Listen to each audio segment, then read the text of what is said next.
arancini. First of all, we're gonna make risotto. It's made with rice, stock, and any sort of addition you want to flavor your risotto with. In this case, sausage. So I have some nice sausage. You can use spicy sausage, regular sausage. I have onions and sausage in my pot. I'm just frying it down just to get it nice and sweaty, get that fat out, because that fat is what's gonna help make this so flavorful. So when it's like this, I'm gonna add my arborio rice. This is rice that's really round and it's full of starch. It's perfect to make risotto. Total time to cook risotto is about 18 minutes. We're just toasting the risotto carefully. You don't want it too hot, about medium heat. And just when it feels like it's kind of sticking on the bottom, not too much, it's gonna take about a minute. Then you wanna add a little white wine. That's all the pan being cleaned by the wine. All right, so once that wine evaporates and all cooks down, it gets kind of like almost sticky again, you're gonna start adding hot chicken stock or vegetable stock or beef stock. We're gonna ladle it in. We just wanna cover the risotto.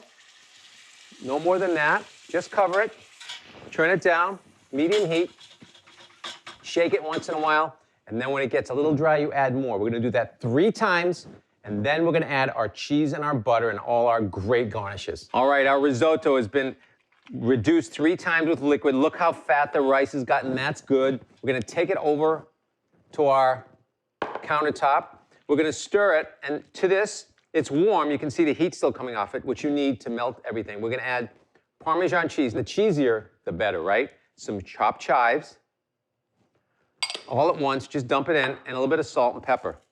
Stir it in like that. Look how delicious. All right, I'm gonna put that aside. Get a sheet pan lined with parchment paper.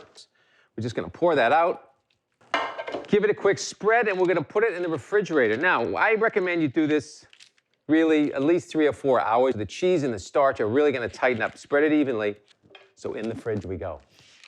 All right, Feb station, what does that mean? F, flour, E, egg, B, breadcrumb. In this case, this is panko, ground, even better, nice and crispy.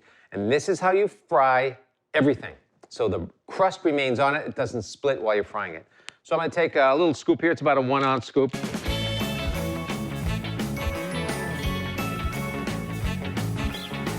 So we have it now where it's pretty much covering everything. And then we're just gonna shape it lightly. You don't have to we're not making meatballs, all right? So you just wanna just lightly, like that. And I have a bunch here, okay? When you're ready to fry, you get some canola oil or vegetable oil on at about 350 degrees. And what I like to do, a little secret, is I like to put 2 or 3 balls in a spider like this, or 4 in this case, and we don't drop it in because you don't want to splatter. We just go like that.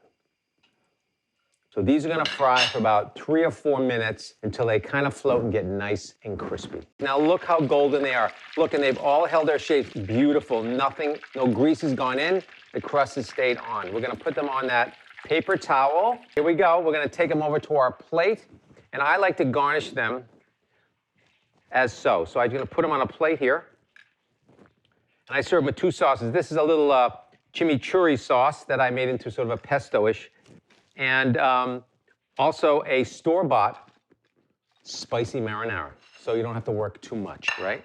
One I made, one I bought. And always, always in my house, a little fresh grated Romano and some fresh chives. Now that is a real cheesy, delicious